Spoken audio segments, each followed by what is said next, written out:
Hello everybody, I'm Alex Whitehurst, and this is Drumming Day 2. In this video, we'll recap Day 1 and learn 2 others of the 4 stroke types. On Day 1, we learned we need some drum essentials before we started. We needed SD1 drumsticks, or juniors. We needed a practice pad, something to put it on. It could be a table, but in this case, I'm using a drum. You do not have to do that. We need a music stand. I will assign you music later. And our trusty metronome. We also learned one of the 4 stroke types and one of my favorite warm-ups, 8 on a hand. To get started, let's do 8 on a hand, the warm-up that we learned yesterday.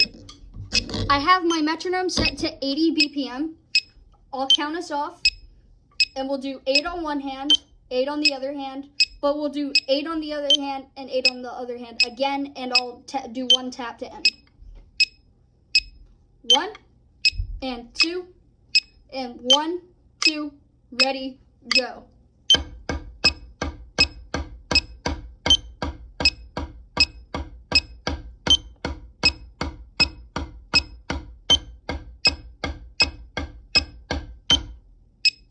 When you're doing the warm-ups, make sure you are only using the 2 hinges that I described yesterday, and making sure that we get a nice 90-degree angle before popping up. We do not want our stick to go farther than that. That is not good. Before we move on to this next section, I'd like to say there are 4 stroke types: legato, staccato, tap, and lift. We will be learning 2 of those today. You already know legato strokes, but now we'll be learning 2 of them. Our first one that we're going to learn is downstroke. This is essentially a legato stroke, but you stop, but you don't want to have stiffness in your hand or these 2 hinges, and we do not want to use this hinge or this hinge. When we go down, we have to stay about an inch or as close as we can to the bottom of the pad. We don't want 2 inches, 3 inches, 4 inches, and of course, not back to the 12 inch, because that would be a legato stroke. Now that we've learned the downstroke, also known as the staccato stroke, we can now learn the tap stroke.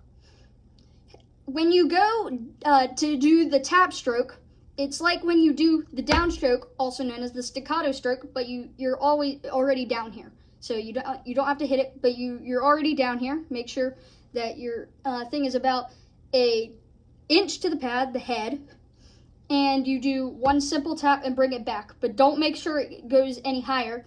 Not 1 inch higher, not 2 inch higher, not 6 inches higher, and of course, not back to legato. We're gonna do that a bit. You can bring in the left hand here. And of course, you can practice these, and I very think you should practice these before going on to different videos. We can also use metronomes that help us a lot. And I also said in my last video, you can find metronomes online, and you can of course buy this one that I found on Amazon. This exercise that we're about to play is something that I made myself.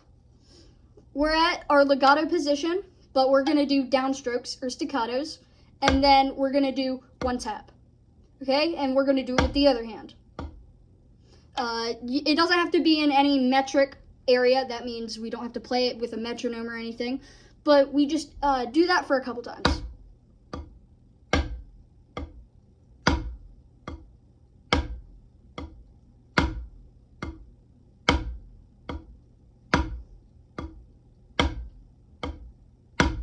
I hope this video really helped you guys. Please consider liking and subscribing. That really helps me, and it helps me give more valuable lessons to you. I have a couple other things planned for the next few weeks, such as rudiments, triplets, flams, a lot of stuff, even a few tests that you guys could take. Like I say, stay groovin'.